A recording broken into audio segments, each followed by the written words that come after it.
पूरी दुनिया सांस रोक के देख रही थी जब पुराने दुश्मन भारत और पाकिस्तान फिर से भिड़ गए। 7 मई से 9 मई 2025 तक एक जाना पहचाना बुरा सपना फिर सामने आया।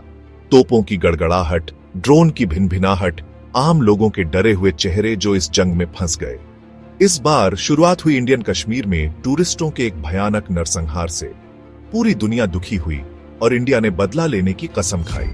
पाकिस्तान ने हमले में शामिल होने से इनकार किया, लेकिन नुकसान हो चुका था। भारत ने गुस्से में पाकिस्तान के अंदर निशाने पर हवाई हमले किए। आसमान लड़ाकू जेट विमानों से गूंज उठा। दोनों तरफ से युद्धक विमानों का एक खौफनाक नजारा। पाकिस्तान ने दावा किया कि उसने 5 भारतीय जेट गिरा दिए, एक दावा जिसे भारत ने पूरी तरह से नकार दिया।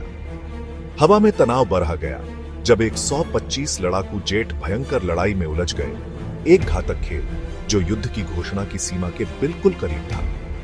हताहतों के आंकड़ों ने एक भयानक तस्वीर दिखाई। इस संघर्ष की मानवीय कीमत की एक कठोर याद दिला दी। पाकिस्तान ने 36 मरे और 57 घायल होने की सूचना दी, जबकि भारत ने पाकिस्तानी गोलाबारी के शिकार 16 नागरिकों के खोने का शोक मनाया। युद्ध के कोहरे ने भ्रम पैदा किया। CNN ने अलग अलग हताहतों के आंकड़े बताए, 31 पाकिस्तानी मौतें और 12 भारतीय मौतें। इन अंतरों ने क्षेत्र में फैली चिंता को और बढ़ा दिया। हताहतों में पाकिस्तान के मुरीदके में मासूम नागरिक भी शामिल थे, जहां भारतीय हमलों ने कथित तौर पर मस्जिदों सहित नागरिक बुनियादी ढांचे को निशाना बनाया। भारत पाकिस्तान संघर्ष के इस नवीनतम अध्याय ने एक भयानक मील का पत्थर बनाया। 2 परमाणु सशस्त्र पड़ोसियों के बीच पहला ड्रोन युद्ध। इस तरह के संघर्ष के अस्तित्व ने दुनिया के नेताओं की रीढ़ की हड्डी में कंपकंपी भेज दी। इजरायली निर्मित टोही और घातक गोला बारूद वाले ड्रोन, साथ ही नए अधिग्रहित अमेरिकी MQ-9B प्रीडेटर ड्रोन से लैस भारत ने एक खामोश और घातक हवाई हमला किया। पाकिस्तान ने चीन और तुर्की द्वारा आपूर्ति किए गए, साथ ही घरेलू स्तर पर निर्मित अपने विविध ड्रोन बेड़े के साथ जवाबी कार्रवाई की। भारत और पाकिस्तान के बीच अशांत रिश्ते में मध्यस्थ की भूमिका निभाने वाला अंतर्राष्ट्रीय समुदाय खुद को दरकिनार पाया। उपराष्ट्रपति JD वेंस के नेतृत्व में संयुक्त राज्य अमेरिका ने संघर्ष में हस्तक्षेप करने से इनकार करते हुए एक सख्त अमेरिका फर्स्ट नीति अपनाई।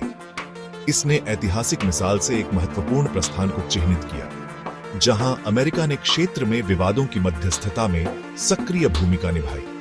हालांकि चीन ने अपने हितों को आगे बढ़ाने का अवसर देखा। बढ़ते तनाव का फायदा उठाते हुए चीन ने पाकिस्तान को अपना अटूट समर्थन देने का वादा किया। सैन्य सहायता और पाकिस्तान समर्थक प्रचार की बारह दोनों प्रदान की। चीन की मंशा स्पष्ट थी, क्षेत्र में अपने रणनीतिक प्रभाव को बढ़ाना और पाकिस्तान में अपने आर्थिक निवेश की रक्षा करना।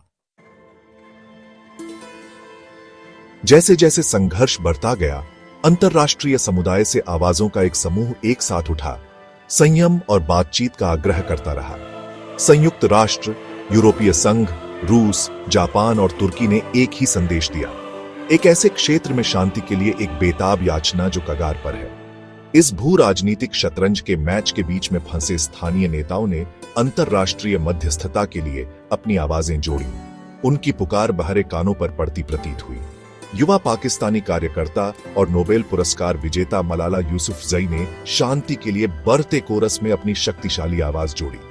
एक हार्दिक याचना में उसने दोनों पक्षों से हथियार डालने, गोलीबारी में फंसे निर्दोष नागरिकों की सुरक्षा और भलाई को प्राथमिकता देने का आग्रह किया। भारत और पाकिस्तान दोनों वैश्विक सुर्खियों से अच्छी तरह वाकिफ हैं। उन्होंने अपने संकल्प को प्रदर्शित करने और अंतर्राष्ट्रीय नजरिए को प्रबंधित करने के उद्देश्य से कई गणनात्मक कार्रवाइयों में भाग लिया।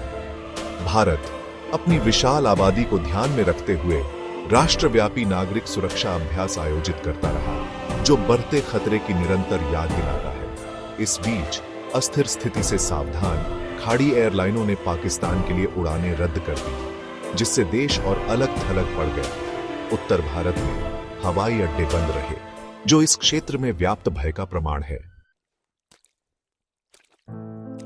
इस संघर्ष की जड़ें गहरी हैं, इन दोनों राष्ट्रों के जन्म के साथ ही जुड़ी हुई हैं। 1947 में ब्रिटिश भारत का विभाजन, एक अशांत और खूनी मामला, उपमहाद्वीप को भारत और पाकिस्तान में विभाजित कर दिया।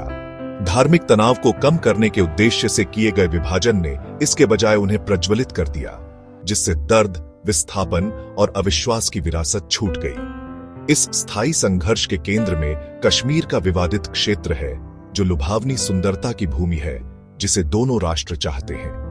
1947 से भारत और पाकिस्तान ने कश्मीर को लेकर 3 युद्ध लड़े हैं। प्रत्येक संघर्ष ने उनके पदों को और मजबूत किया है और उनके बीच की खाई को गहरा किया है। जैसे ही हिंसा के इस नवीनतम विस्फोट पर धूल जमती है, दुनिया आशंका और आशा के मिश्रण से देखती है। वृद्धि का भूत बड़ा है एक भयानक याद दिलाता है कि जब परमाणु सशस्त्र प्रतिद्वंद्वी आपस में टकराते हैं तो क्या दांव पर लगा होता है। आगे का रास्ता विश्वासघाती बना हुआ है, इतिहास के भार और अविश्वास के बोझ से भरा हुआ है। फिर भी खंडहरों और बयानबाजी के बीच आशा की एक किरण बनी रहती है। आशा है कि बातचीत चाहे कितनी भी कठिन क्यों न हो, अंततः विनाश पर विजय प्राप्त करेगी।